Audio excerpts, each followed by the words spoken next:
Yeah, so. Alright, you ready? This is not like. Yeah, I love bring it. although it's amazing. Yeah. I'd like to call this meeting of the Madison Public Schools Board of Education to order and rise for the allegiance.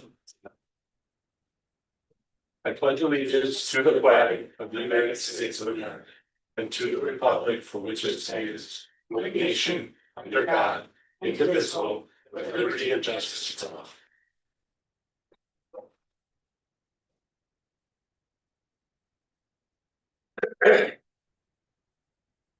Okay, welcome everybody. First item up after the pledge is our school and community session for public participation. Do we have anybody in the audience or anyone online? Public participation? No? Okay, moving on. We would next like to hear from our awesome student representatives, Grace and Catherine. Kate. Good evening, everyone. I hope you had a great weekend. I would like to start by discussing my weekend. I was in Atlanta for the Coca-Cola Scholarship, as previously mentioned, and it was just such a fantastic opportunity. I was surrounded by 149 students across the world, actually. I was meeting people from Japan and Australia. I thought it was pretty US based and you have to live in the US, but there were a lot of international students, which was incredible. And we went to the Coca-Cola headquarters and we went to the museum, of course, the Civil Rights Museum. And it was just such an amazing experience. So I want to, again, thank you guys for all the support along the way and this leadership position, which I'm sure helps secure that honor. So yeah, that's the first thing. The second is that voting registration is open on May 18th for eligible likely seniors, but eligible students at Daniel Hand. That will be taking place on the bridge. So we encourage anyone able to sign up to vote. The next election is November. That's what the email said. On Friday, it's going to be Future Commitment Day. So Friday, May 1st is actually the official day that you need to enroll in college or university if that's the path that students are pursuing, but everybody is encouraged to wear some t-shirt or merchandise for their future plan, whether that's school or trades or work. So I'm really looking forward to seeing where my classmates are headed to. And we have solidified our senior trip. It's going to be to the Madison movies and there'll be snacks provided. We don't know what movie yet. That's still up in the air, but it'll be really fun. That'll be June 5th, which is the day before our prom. So really nice weekend. Looking forward to that. And then World Language Honors Society applications are soon to be open. This is something that I've worked pretty closely with administration on over the past year, and Madam Markle has been a huge part of this, getting it started, and she's now working on the criteria. But again, if there are any juniors or seniors who are eligible to apply, I would definitely encourage them to. We will have the ceremony before the end of the year, which is pretty cool. We'll get inducted before graduation. That was one of the goals of mine. And then we will have advisory this week. Advisory is typically led by the Sandy Hook Promise Club. They have done a phenomenal job raising awareness about school safety and preventing violence. So it's been really inspiring to see all the work that they've put in leading advisory each week. And on May 9th is going to be the Hand on Wheels fundraiser by the class of 2026, which there will be raffles, baked goods. I think it's a car show. I should probably know because I'm a class officer, but I'm pretty sure that's what it is. So if you would like to attend, that should be pretty fun. And then lastly, AP testing starts next week. So it's probably a very scary time for you, unfortunately. My college doesn't really accept those, so I will not be taking any exams, but I do recall last year the teachers did an incredible job preparing us for them with a lot of review sessions. I know they've already started in pretty early April, so wishing all the juniors and some of the seniors the best of luck with those, and I'm glad I will not be participating. Time flies because that does not feel that long ago, but yeah. Grace, there's no way we can incentivize you to help us out with our AP score. I'm sorry, guys. Yeah. So yeah, we kind of have a busy month going on right now. But I think we mentioned this at the last board meeting, but just to reiterate, the college and career fair is happening tomorrow at school, and that will be from 6 to 7:30. And all parents and students are welcome and invited to come. And it's just a unique opportunity for students to get some insight in their interests for the future.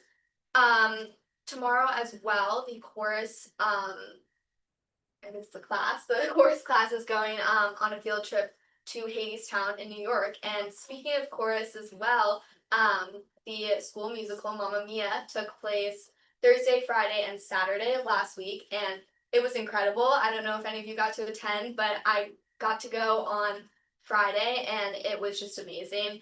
I know so many students went as well, and so many students went twice too. I tried to go twice, couldn't convince too many of my friends. They were busy, but so many students went, and it was also super special because Mr. Salutary covered the cost for students, so it made it very easy for students to go and show their support.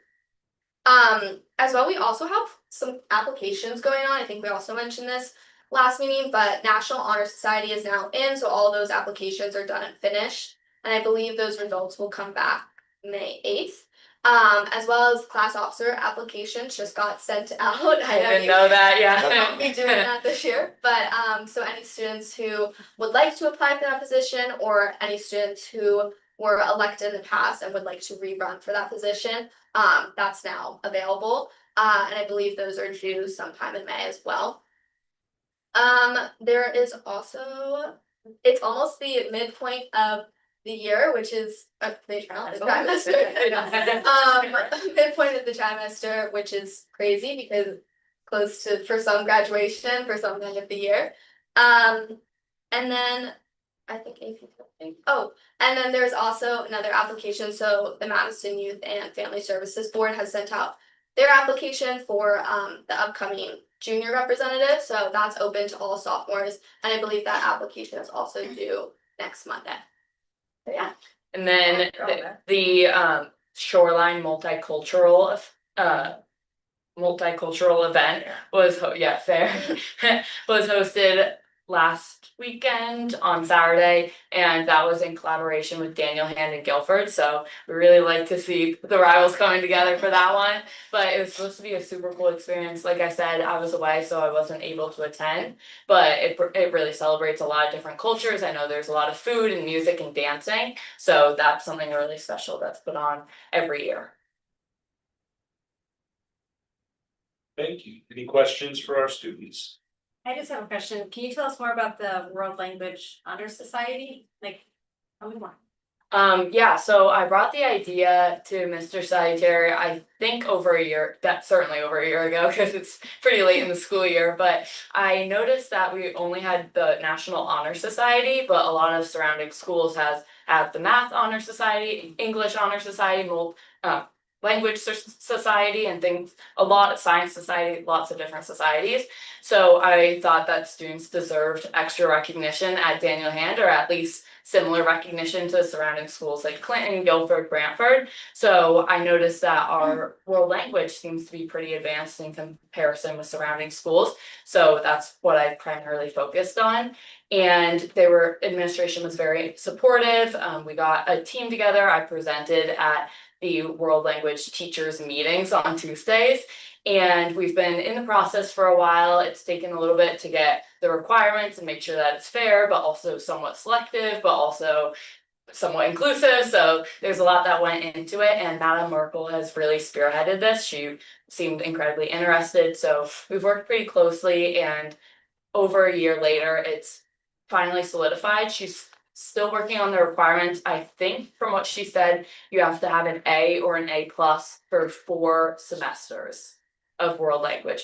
So I know we are on a trimester system, but she was saying like 2 trimesters count as 2 semesters, I believe. Yes. So yeah, so that's gonna come out pretty soon, and the induction is going to be May 29th, I believe. So we'll set up on the 28th. But it's just to get students some more recognition. It's supposed to be somewhat selective, but at the same time maintainable. So yeah, that will be our first year enrolling it, and then students who have been inducted will get cords at graduation, which I know everybody seems to be pretty excited about. But I think that'll be a really cool opportunity. This is definitely a first draft or first trial, but we'll see how it goes. Thank you. Yeah. That's cool. Yeah. Good job taking initiative to spur that. So, any other questions for our students? No, if not, maybe this one's. Thank you. Thank Thank you. you. Good luck on your APs. All right. Moving on to the superintendent's report, Dr. Cook. Yes, students covered a couple of things that I was gonna share. I was gonna share about our staff, working over the weekend to do the cultural fair in Guilford. I was able to attend. It was really great, and you know, from good collaboration between the two high schools. So we would plan to hold it in Madison next spring. So we held one on our own, and Guilford held one on their own, but I think that, you know, the collaboration is really great. So I didn't really know about it. You know, I mean, I know it was held in Guilford, but I wasn't, you know, see things out there, but yeah, I didn't see. all right, we'll make sure we get, you know, Yeah, maybe a little more, Yeah. information. Sure. Speaking of things you don't want to miss, end of the year events. So you have invites for a lot of these, but I'll just review the list I have, and there'll be more coming. Make sure we get those on your calendar. Following up on the Unified Sports, the Elementary Olympics, Unified Sports Elementary Olympics will be at Brown School on June 1st, 3:30 to 5 o'clock. Please attend if you can. You don't have to write this down, I'll send it to your calendar. Yeah. Thank you. Thank you, Zoe. And then the retiree reception is on June 9th. That's part of a regular board meeting night for us. So we're working on the start time for that, you know, as we know, based on how many teachers are retiring, it depends on how long that event will last. So we're waiting to see. We may still have another retiree here too. So we're waiting to see, and we'll lock that in and send you invites for that. And then finally, June 17th, we have a big day, Polson promotion ceremony in the morning. That's usually 9 o'clock. Watch for changes. Sometimes we'll move that based on weather. Hopefully we won't have to, but it seems like every year we have some weather issues with the Polson outdoor event. And then on June 17th is our graduation, and have an invite in front of you in the envelope. And I think the high school needs some information if you're a first-time board member attending. They need some information if you want to march and be in a cap and gown. So, well, a gown. Excuse me. We don't do the caps for board members and staff, but that's information we need from you for the high school to order that for you.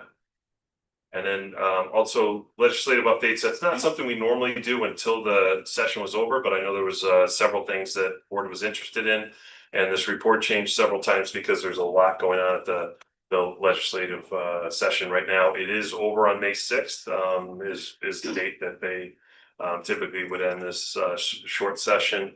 And so rather than go into some details on some things, I just wanted to share kind of like high level stuff, because we'll then get the interpretation on items and convert that to policy as we go through the summer, and you know, implement those as need be. I also wanted to share too, the governor announced today that he's putting $170 million in school funding and $100 million in municipal aid for next year.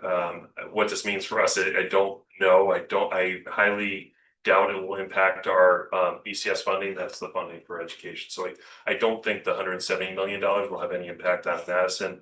However, the $100 million in municipal aid could have an impact on Madison. And, you know, as a district, as we have our budget vote today, and you know, are on shins and needles waiting the results of that.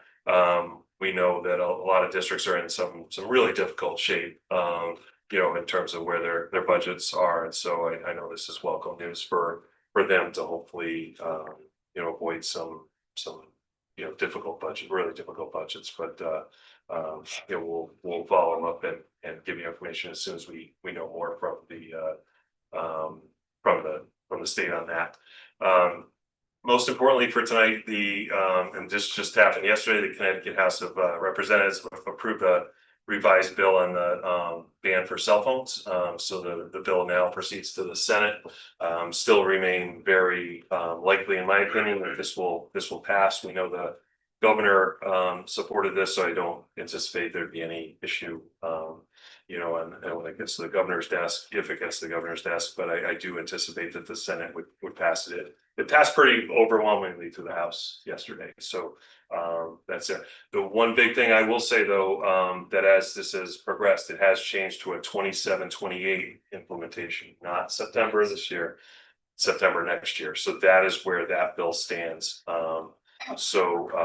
You know, I just wanted to share that with you. Again, we'll watch that.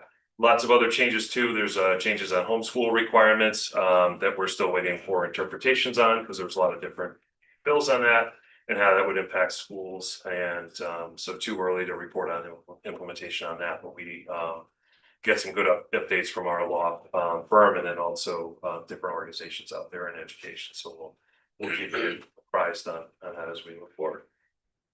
That concludes my report. Thank you. Any questions for? I guess I do have one question. Even if it's implemented in 26, 27, it still means that we probably need to start thinking about it next year here, no? 27-28 is the date. I mean. Yes, I know. 26. Yeah. Yeah, I mean, only because we don't wanna be, I mean, there's a lot involved, and so. I think, you know, that my understanding of the reason it was probably pushed off a year was to give some districts additional time. Additional time, that's what. So that's my understanding. Makes sense. Can I just ask, what do you mean, there's also a lot to do? Well, we have to decide, you know, how we're going to enforce this, you know, where we're gonna Oh, put the phones and, I see. you know, how we are as a district Yeah. going to implement. We do have an action item for discussion and potential vote this evening, where we do anticipate adopting some language that would move us forward next fall, not the following. Yeah, that's So- fine, you know, just to be out. So, thank you. Any other questions for Craig? Yeah, all right. Board member comments, just a couple things I'd like to say. First of all, the board is very sad to hear of the passing of Larry Rodrette, who was kind of a rock in the veterans community in our town. And he really devoted a lot of time to helping students in our district to understand the importance and the sacrifice of our veterans. And he's passed on. And he would come here, be a regular fixture at our meetings once a year to give away an award. And just a wonderful guy. He used to lead our Veterans Day activities at the schools as well. So Larry, we'll miss you, and our thoughts and prayers are with your family. Also, I just wanted to ask, if you're at home watching this and you haven't voted yet, you have about 40 minutes that you can still get out and vote on the budget referendum before 8 o'clock. Polls close at 8 o'clock. The District 1 voting place has been moved this year because there's work at Polson. So they're doing it at the Senior Center for District 1 if you live in the south part of town. District 2, the north part of town, is as usual voting at Brown Elementary School. That's it for me. Any other board member comments? Yeah. Yes, go ahead, Diane. I just want to say congratulations to Coach Mike Ginsburg for being Coach of the Year this year. And the men's and women's Sabre team finished first this year. Wow, that's fantastic. Great. Any other board member comments? No? Okay. Any audience response to information presented? Anyone online? No? Okay. Next item, board committee and liaison updates. Starting with curriculum and student development committee, Kathy. We have nothing. Okay, so right there. Facilities committee, Emily. No report since our last meeting. On May 7th, facilities meeting was canceled to be rescheduled. Stay tuned. Thank you.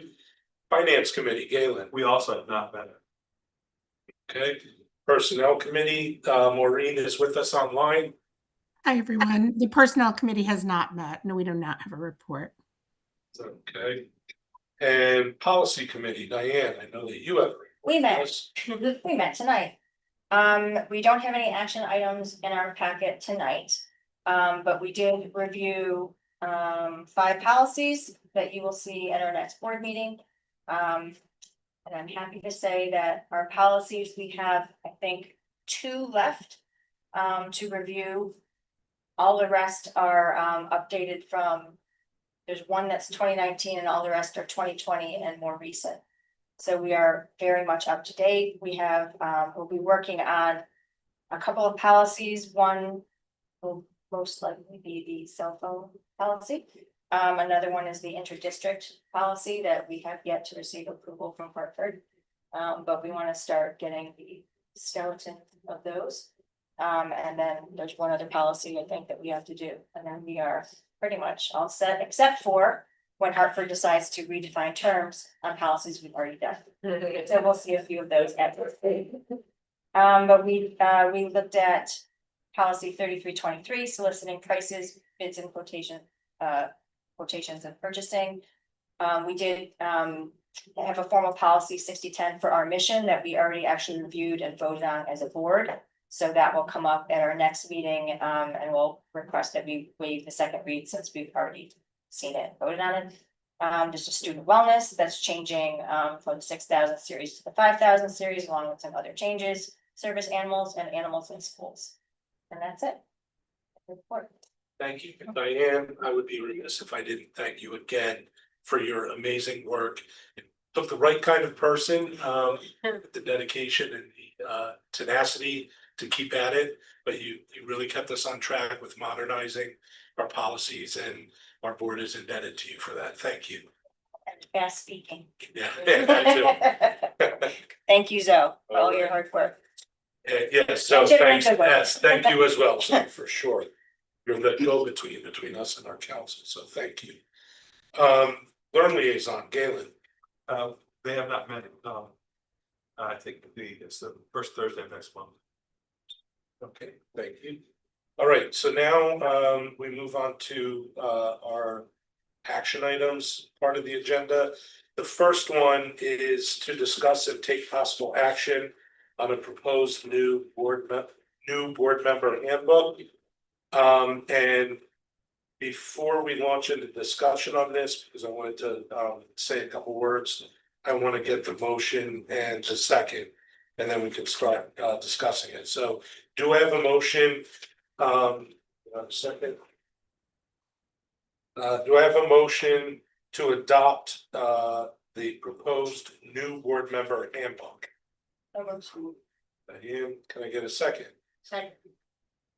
Again, thank you both. All right, so we can now discuss.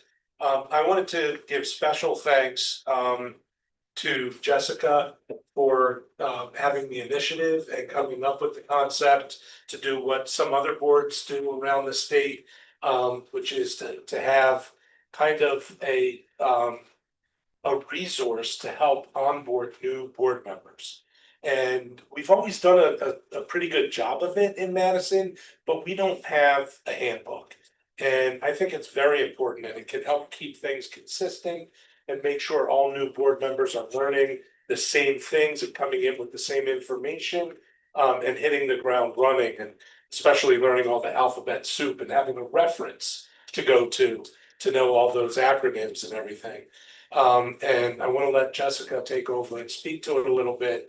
But I also want to thank Zoe, because Zoe did a lot of legwork in assisting Jessica to prepare it. So Jessica, why don't you take over and share with us what you've done? Sure, yeah, so, as I'm sure you all recall from when you first started on the board, it's a steep learning curve. There's a lot to learn quickly, and I did this both because I thought this would be useful to future new board members, but also because it was really helpful for myself to go through all of the information and consolidate it and make sure that I understood it. And I'm an organizational consultant, so I'm always looking to, put processes in place to make systems better. So I came up with the new board member handbook with the assistance of Zoe and passed it by the executive committee for their review and edits. And I'm happy to continue to, update and edit this as long as I remain on the board.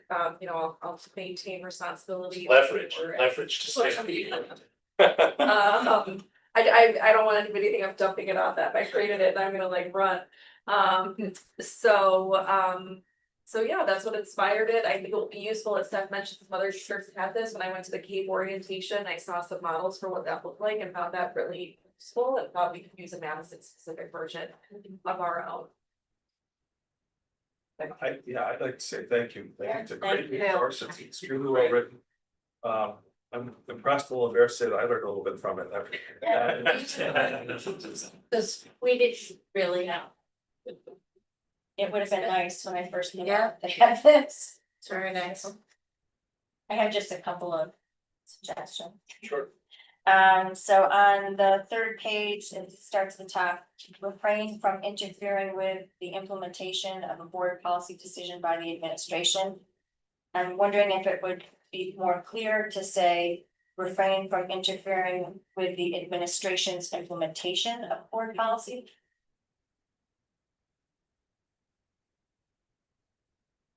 Sorry, where is this again? On top of page 3. Top of the third page. 8 in your packet. No.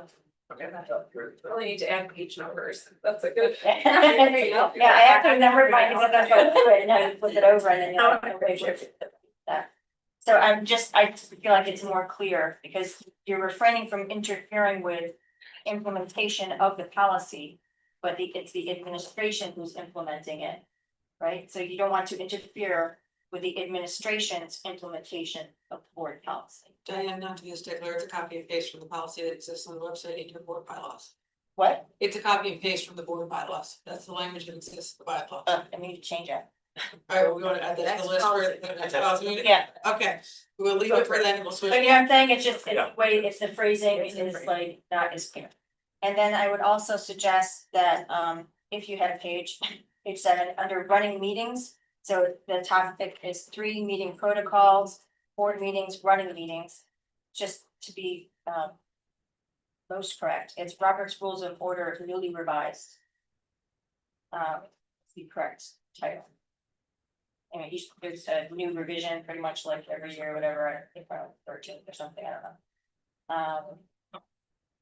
And then it's not in here, but just as a clarification point, when you do make a motion, if you're the person making the motion, that means you actually support the motion. So you're not supposed to be voting against the motion if you make the motion. Anyone who seconds a motion is only seconding it, saying we can discuss it. You are not obligated to vote for the motion. But I just wanted to make that clear. I don't know if you want to put that in or not, but that's just something that's Robert's Rules of Order to be revised. That is something that you should know when you're making and seconding motions. And then the other thing that I would suggest, not necessarily in this new member guide, but as I was going through some old documents, I found what might be helpful for new board members is to have somewhere that they could access, like the DIRG, like who is actually in our DIRG, and also learn, you know, the towns that are in Learn with us. And then we had a wonderful presentation by the special education department a few years ago. I don't remember the year, but it was like so helpful because they went through everything, like this is what an IEP is, this is what insert word here. And it was just like, because there's so many numbers and acronyms and things that is so normal in the special education speak, that when you first come on as a board member, I mean, from so many different backgrounds, I had no idea. I mean, every 2 minutes I'd say to Gail, I'm sorry, what does that mean? Because there's like so many acronyms. So somewhere, and I know a lot of them are in here, but there's so many more, and especially in special education, it was so informative to have that presentation from special education saying, like, this is how we do things, this is what an IEP is, this is, you know, and specifically what falls under each one. And so I know we can't ask them to give us a presentation every year because that's absurd. But if we could have that somehow accessible to new board members where you could just click on a link and see it and learn for yourself, it's so helpful because then you can jump right into the conversation knowing what they're talking about. Those are my only comments. And thank you very much for this. This is wonderful. They could send that to the Madison Health Services presentation. You go like 3 or 4 critical links like that. Yeah, And so Board of Ed members, there's more to meets the eye, there's more to it than meets the eye. And in fact, the state now has mandated as of last legislative session last year that board members take new board member training. So it's funny because there's no real there's no sanction for not implementing it, but we're required to do it. So this is one way that we can show that we've done our part to comply with that. The other thing is, and this new member handbook really covers this well. There are things that are kind of a source of frustration for new board members and even long-serving board members. A lot of the public doesn't realize that we are required, even though we are members who are elected locally, we're required to administer state law. So we're kind of like on the cusp, we're required, we're actually, we're hired, elected locally, but serve in a state mandated position. And there are certain rules that we have to live within and parameters, including the FOIA laws and especially the FERPA laws, which are the student privacy laws, that really bind our hands in a lot of ways. And so sometimes, it's easy to take pot shots from the peanut gallery, and for people who elected us, understandably, if they have a frustration or if they want something aired, they don't necessarily understand why we take this position and may sometimes seem standoffish. That it's because we can't comment in certain ways on certain things. Someone were to come to a meeting and say, how come you didn't suspend that kid for doing this or that? We may have suspended him, the district may have suspended him, but we're not allowed to discuss that. So there are constraints we work with, and this handbook really touches on those well. So thank you very much and congratulations. And I plan to vote for it. It's great. thank you, that's good.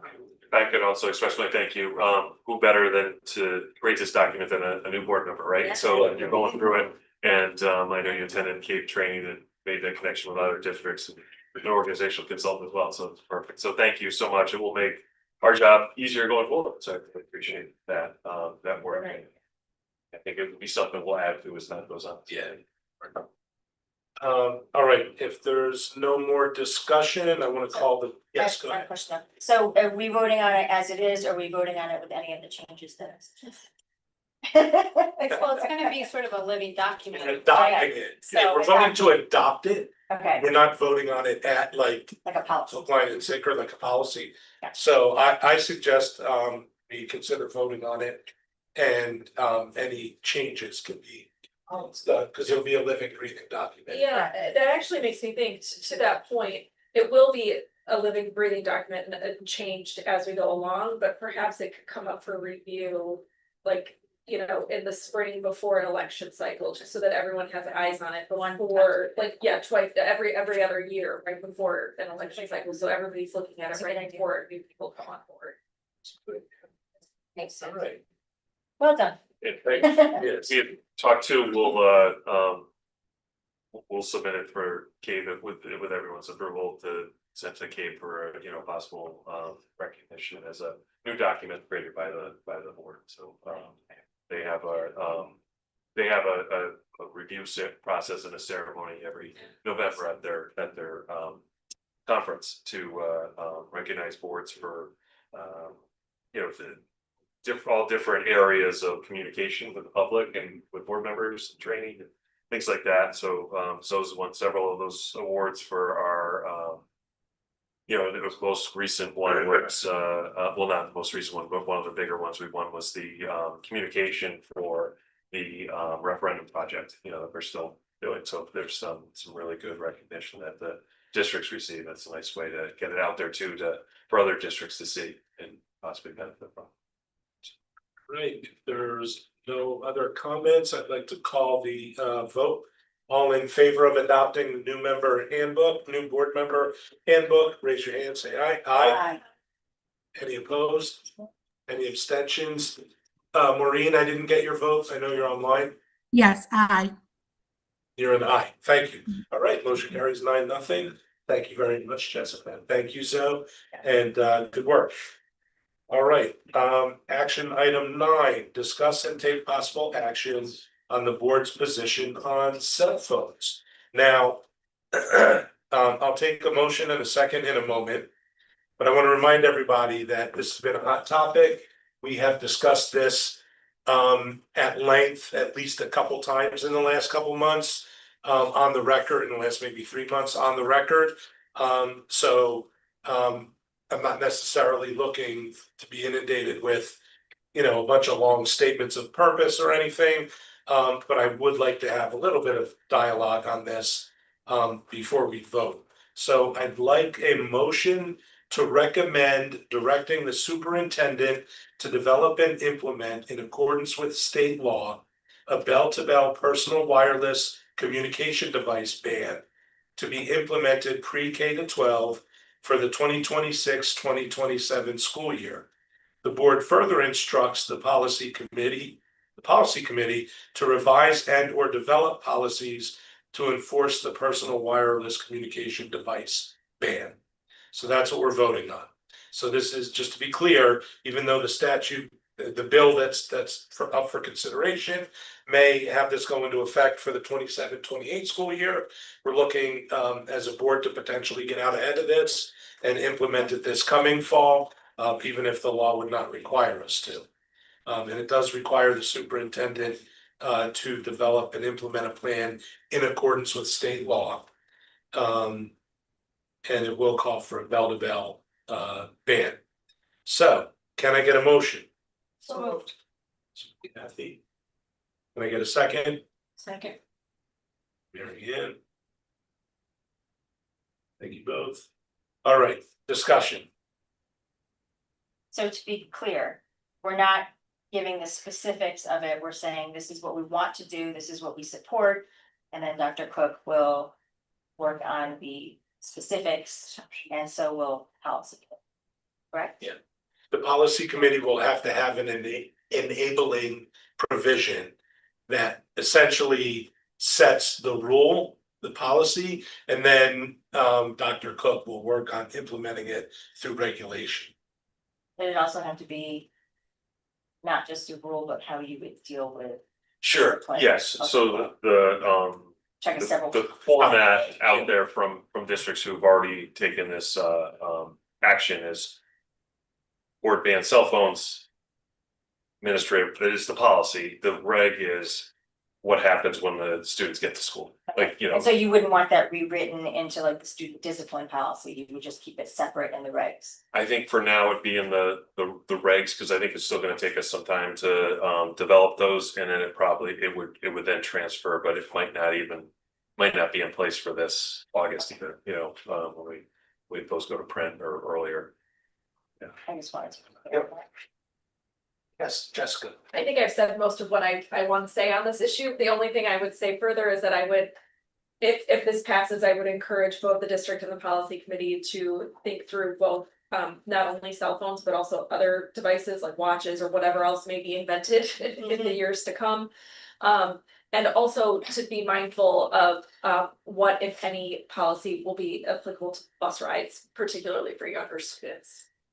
We did, just so you know, we did word the motion such that it's to adopt the banning of personal wireless communication devices. So we kept it purposely general to capture watches, the new glasses, X-ray specs like we used to buy in the magazines. Just kidding.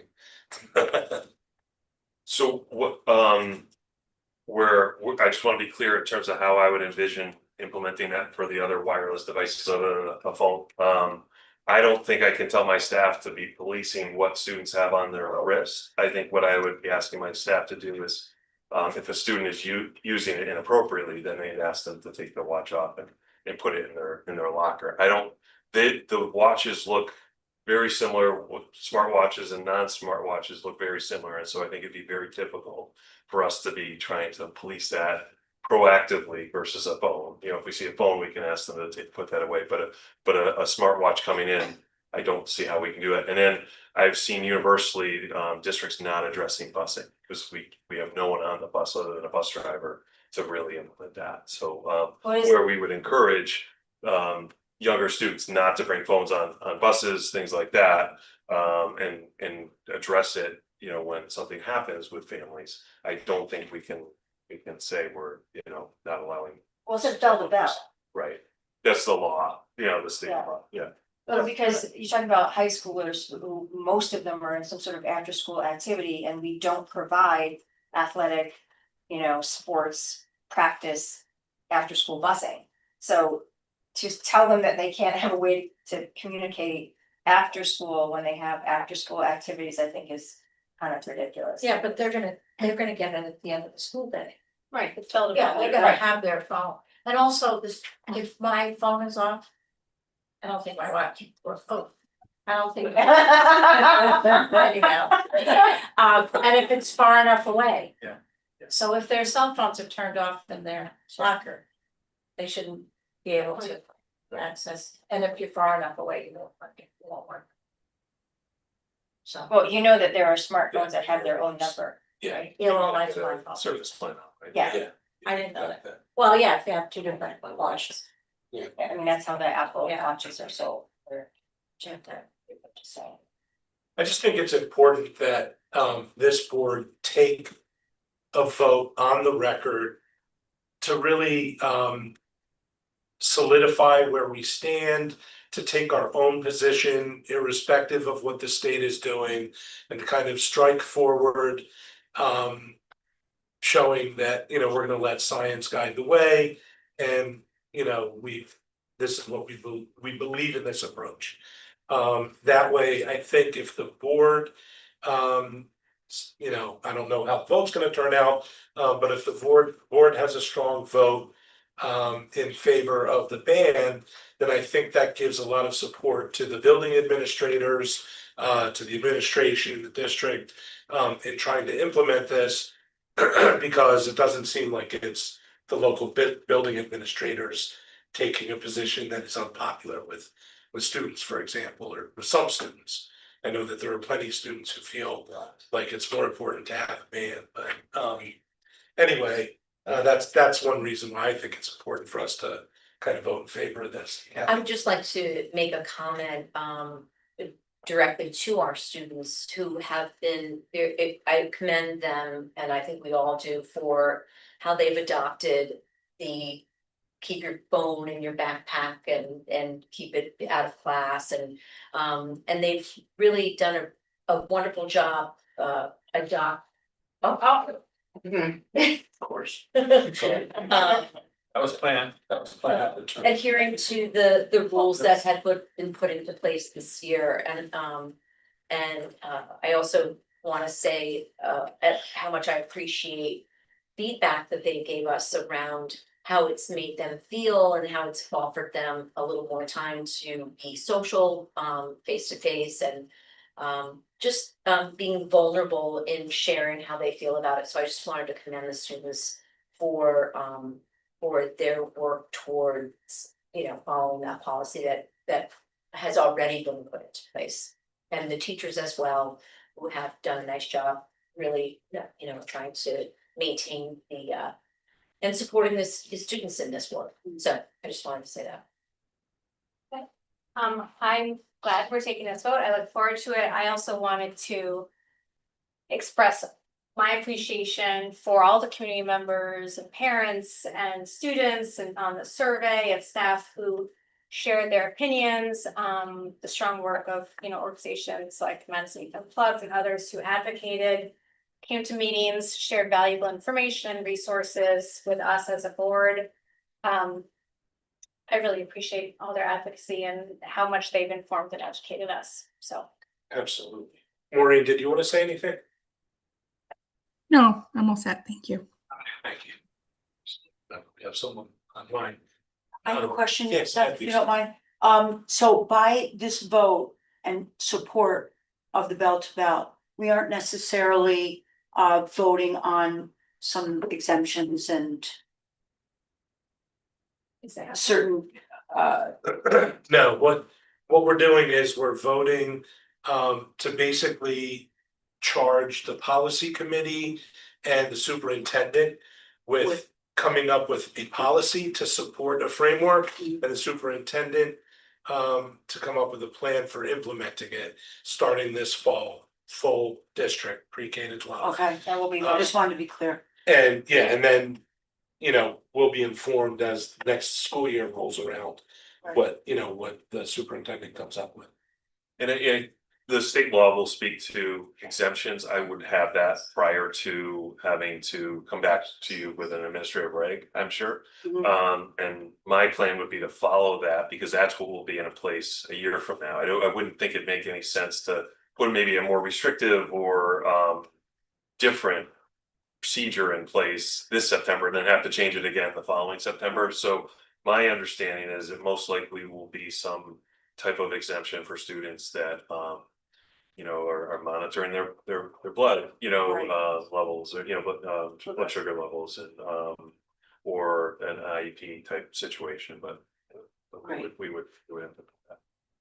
I just have one more thing to say. I really would